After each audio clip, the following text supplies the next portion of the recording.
Kalau kamu makan yang sederhana, ya boleh kita berikan makan yang sederhana karena memang keadaan. Sehingga makna hadis ini bisa diperluas para hadirin, jika kita mampu memberikan makanan, berikan makanan yang semampu kita. Bukan berarti kemudian kita memaksakan. Ini kita berbicara dari pihak suami. Dari pihak istri, jangan karena hadis ini kemudian banyak menuntut. Banyak menuntut karena Abu Ya'la Al-Saqaf Ibnu Habib Hasan bin Ahmad Baharun itu sering menceritakan tentang ibundanya. Kata beliau dalam ceramahnya, nasihatnya kepada para santri, demi Allah, aku tidak pernah menyaksikan ibundaku Hababah Khadijah, istrinya Abu Ya Hasan Baharun itu marah kepada Abu Ya, atau pasang wajah cemberut kepada Abu Ya. Jadi Hababah Khadijah itu beliau masih hidup dan semoga Allah berikan kepada beliau umur yang panjang.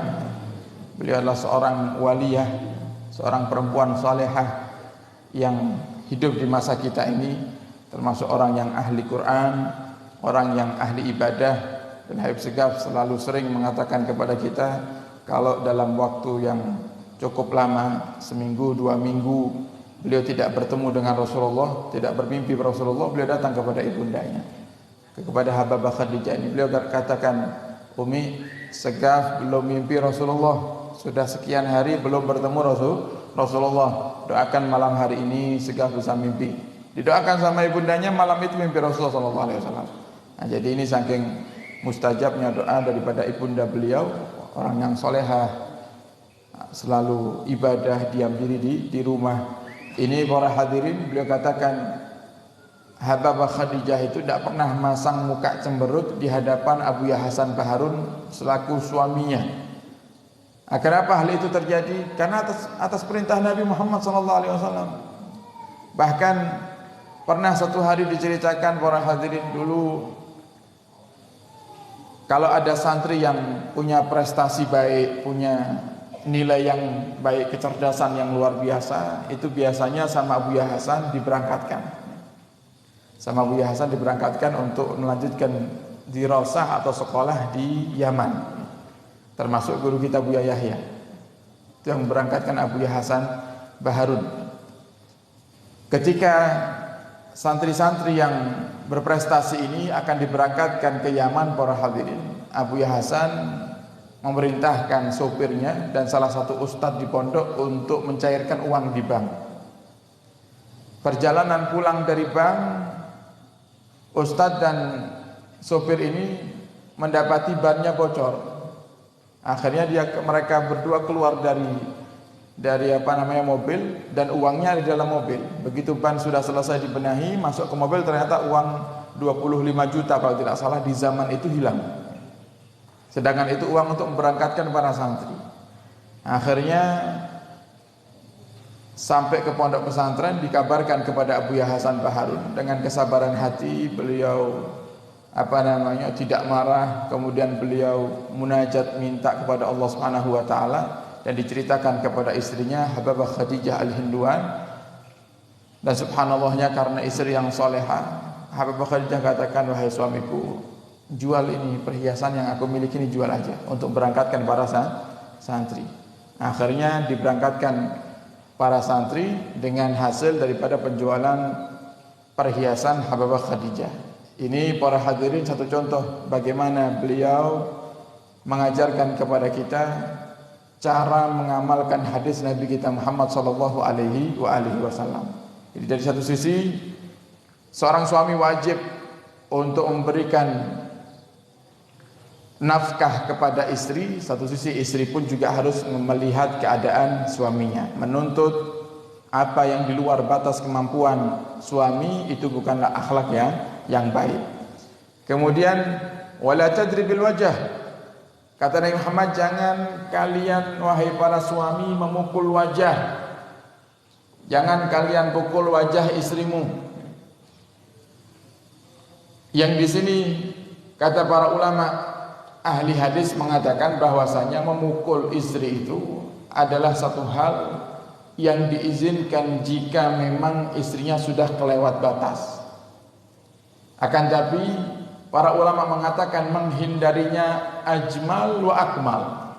Menghindari memukul istri itu lebih sempurna akhlaknya dan lebih baik. Nanti akan ada hadis menceritakan tentang perintah Nabi ketika ada seorang sahabat yang memukul istrinya. Wala tuqabbih. Kemudian haknya seorang istri yang harus mereka dapatkan daripada suaminya adalah la tuqabbih, jangan kamu menjelekkan istrimu. Nah, ini menjelekkan ini artinya luas para hadirin. Menjelekkan yang pertama, jangan kamu mengumbar kekurangan istrimu. Biasanya ada laki-laki yang mulutnya mulut perempuan biasanya. Maksudnya mulut perempuan gimana? Senang curhat. Laki ini, tapi senang curhat. Biasanya yang senang curhat itu kan perempuan. Ini laki-laki senang curhat. Pokok ketemu teman sedikit curhat. Kalau tidak curhat masalah duit, ya curhat masalah istri, atau curhat masalah anak, macam-macam. Pokoknya cerita sama teman semua urusan rumah tangganya, sampai temannya ini ngerti benar-benar apa yang terjadi dalam rumah tangga itu ngerti semuanya. Nah, ini para hadirin juga bukan termasuk akhlak yang baik. Itu yang pertama, la tuqabbih. Jangan ceritakan jika kita punya istri mungkin berakhlak yang buruk, kita wajib untuk menutupnya. Karena para hadirin itu aib. Itu aibnya orang. Kalau kita buka, Allah sudah katakan melewati lisan Nabi kita Muhammad SAW, satu aib yang kita buka daripada orang lain, kita ceritakan kepada kawan kita, orang yang ada di hadapan kita, maka Allah akan ciptakan 7 lisan yang akan membuka aib kita. Jadi satu aib kita buka, Allah akan kirimkan 7 orang untuk membuka aib kita. Nah, 7 orang ini bisa membuka aib yang berbeda-beda. Jadi semakin kita buka aibnya orang, semakin banyak aib kita yang akan terbuka nantinya. Kemudian ini juga termasuk cara kita untuk membenahi rumah tangga. Kalau sampai kita ceritakan keluar para hadirin, maka akan menjadi fitnah. Dan itu akan memperburuk keadaan yang ada dalam rumah tangga. Karena mungkin ternyata orang yang kita curhati, orang yang kita ajak cerita itu ternyata bukan orang yang amanat. Dia ceritakan kepada kawan-kawan yang lain, akhirnya sampai juga ke telinga istri kita, yang akhirnya timbul pertikaian, akhirnya tukaran, karena banyak menceritakan. Bahkan dalam urusan rumah tangga, hendaknya kita tidak melaporkan apa yang terjadi di dalam rumah tangga kita kepada orang tua. Itu termasuk orang yang bijaksana. Jangan mentang-mentang kita anak yang disayang sama orang tua, pokok apapun yang dilakukan oleh istri kita laporkan sama orang tua. Sebaliknya juga seperti itu. Seorang istri jangan mentang-mentang Anda adalah anak perempuan yang selalu dijaga oleh bapak dan ibu, kemudian dikit-dikit masalah suaminya diceritakan.